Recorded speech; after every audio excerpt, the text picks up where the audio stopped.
I'll give you my Labor Day if you give me your 40th anniversary of the Black Cauldron. What do you mean, why? Greece! Soarin to tower. We are ready for takeoff. Think of, in your mind, the most accomplished person. Newton? Da Vinci? Washington? Or perhaps Quiribos of Elis? See, in 776 BC, he was the first ever recorded winner of the Stadion, a race that was a part of a set of games held every 4 years in the city of Olympia to honor the Greek god Zeus. These games were very important to the Greeks, so important that they measured time in Olympiads, or the time between Olympic Games. However, in 393 AD, Roman Emperor Theodosius I banned the games, believing that they encouraged paganism. It wasn't until 1894 AD that the idea resurfaced in France when a man named Baron Pierre de Coubertin suggested that Paris hold a modern version of the games in 1900. Unfortunately, people liked his idea too much, and the games were moved to Athens, Greece in 1896. 2,000 people showed up to watch athletes from 34 countries give it their all. With that many people to keep track of, the athletes all wore small pieces of cardboard with a ribbon attached so everyone knew what country they were from. The event continued to get bigger and bigger, and the Olympics in 1906 introduced an opening ceremony where all the athletes entered with their country's flag before the games. And some of them brought with them a smaller version of the badge they wore to give to each other as a commemoration of the event. The very first trading pin. By 1920, small pins were much more commonplace, and a bakery in Rochester, New York started making packs of some with the image of local baseball players that customers could buy with their bread. Visitors from upstate loved these, and wouldn't you know it, they started trading to get the player they wanted. 4 years later, the Olympics finally came to Paris, and those involved were housed in an Olympic village, where they could all stay while they were there. Because everyone saw other athletes more often, more countries had pins, and more people wanted to trade them, including the fans, who also wanted to commemorate their experience. They liked it so much that the organizers had to limit how many pins they made to keep it an exclusive thing. Well, in traditional American fashion, a company heard the term exclusive thing and realized they could monetize it.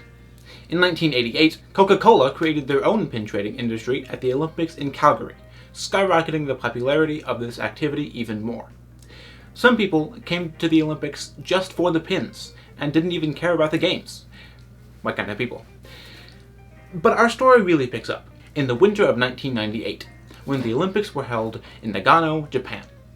The weather was dreadful, with heavy snow, freezing rain, and even an earthquake. Events had to be rescheduled, a record 2,100 athletes participated, and a man named George Kalogridis watched it all.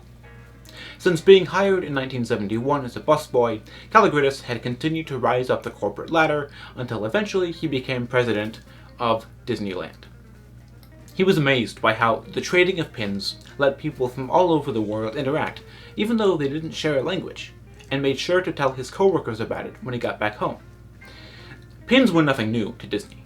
You could buy a Mickey Mouse Club pin as early as 1930, and Disneyland had several pins you could buy on opening day. But Epcot in Walt Disney World was about to throw its Millennium Celebration to celebrate the year 2000. So, the Odyssey of the Mind Pavilion set up a temporary pin trading station as a feature of the event. People, well, they liked it. Disney was expecting this. They released a new special Millennium Pin every single day, and they even created the Millennium Pin Club that featured a set of exclusive pins with mosaic images of Epcot attractions. Despite the fact that it was all supposed to be temporary, the frenzy forced Disney to keep it going. In the words of Kalogridis, quote, "The guests won't let you stop it." Not only did it stick around at Disney World, it spread to Disneyland and Tokyo Disneyland in 2000 and came to Disneyland Paris in 2001. It was so much of a hit in Tokyo Disneyland that in 2002 they had to stop pin trading altogether so they could operate the park as normal. To this day, you can buy pins in Tokyo Disneyland, but not trade them. In the American parks, meanwhile, the term super traders was introduced. This referred to people who traded somewhere around 70 pins a day on a vest that weighed 5 pounds. Pin trading had become a beast that Disney had to find a way to keep feeding. So, in 2002, Certain locations throughout the parks would let you build a pin by choosing a base and a few accents to put into a machine that would give you a finished pin, until it was shuttered in 2004. In 2007, Epcot's Mouse Gear had Mickey's Mystery Pin Machine, a game that would give anyone who played it a special pin. Which reminds me, in addition to normal pins, there are different kinds. Artist proofs are pre-release pins that are meant to make sure the final product is quality. Cast member exclusives are limited edition pins sold exclusively to cast members. Continuing the pin trading traditions were given to guests by cast members when they saw someone being a good pin trading role model. Then, of course, there were limited edition pins, surprise pins, gift with purchase pins that were a bonus with pin-related merchandise, the Pin of the Month pins that would be given to cast members to trade with guests for only 1 month, and a piece of the history pins that held a tiny amount of a closed Disney World attraction. In 2014, Disney introduced puzzle pins, sets of pins you could collect all the pieces of to form an image. In 2018, the Build-A-Pin series came back as Create-A-Pin for some reason. By now, Disneyland had a rotating selection of 60,000 pins. You could buy them at 91 different locations in the US parks, plus the foreign parks, Alani, Disney Cruise Line, and Shop Disney. Every year, there is an entire event just dedicated to pin trading. And in 2020... Now to growing concerns about the deadly coronavirus officially hitting the U.S. Here's what we know. Obviously, the COVID-19 pandemic shut down all Disney things across the world, making trading pins with people kind of hard. Which made everyone wonder, when the parks reopened later that year, if pin trading would come back with it. The answer was yes, but it would be different. Instead of cast members wearing lanyards that you could trade pins off of, retail locations had a board of pins behind the counter that you could ask to see. You could also trade with other guests, but you had to maintain social distancing whilst doing so. This became the standard until November of 2023, when Disney decided to crack down on pin trading fans that were entrepreneurial.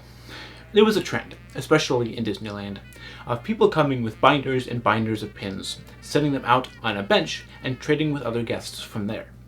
This, of course, dissuaded people from trading with cast members and blocked all the benches in Disneyland. So the rule became that, quote, guest pin trading outside the use of a lanyard will only be permitted in Disneyland Park near Westwood Ho Trading Company, as directed by a cast member or a sign with the exact location from park opening to 3 p.m. daily, subject to change.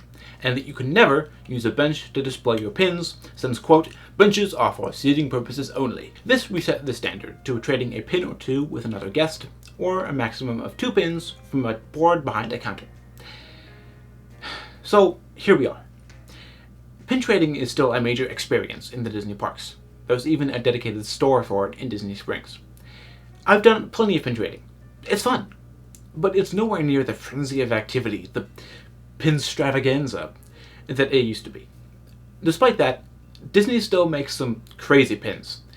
Most of them come from Imagineering. That Labor Day pin I mentioned earlier is real, as is a Valentine's Day pin with Loki, a Memory Sorter recruitment poster from Inside Out, a Soarin' Over the Horizon poster from Shanghai Disneyland, the Coming Soon poster from Mickey and Minnie's Runaway Railway, a Best in Show series featuring Disney dogs, a series where Disney characters try to take Polaroid selfies, a series of Disney weather vanes, recycling bins, and wait time signs, the bathroom sign from Main Street USA, the front of the Disney Wish, a pin commemorating the 60th anniversary of the Matterhorn, the monorail, and the submarine voyage, a pin of a pressed penny of Soarin' Over California, a Fastpass, a sea ticket, an Imagineering badge for Winnie the Pooh, Mickey Mouse in the Great Movie Rise singing in the rain scene, a Haunted Mansion stretching room portrait, the art progression of Belle, and the Fab Five is the Avengers, among many, many more.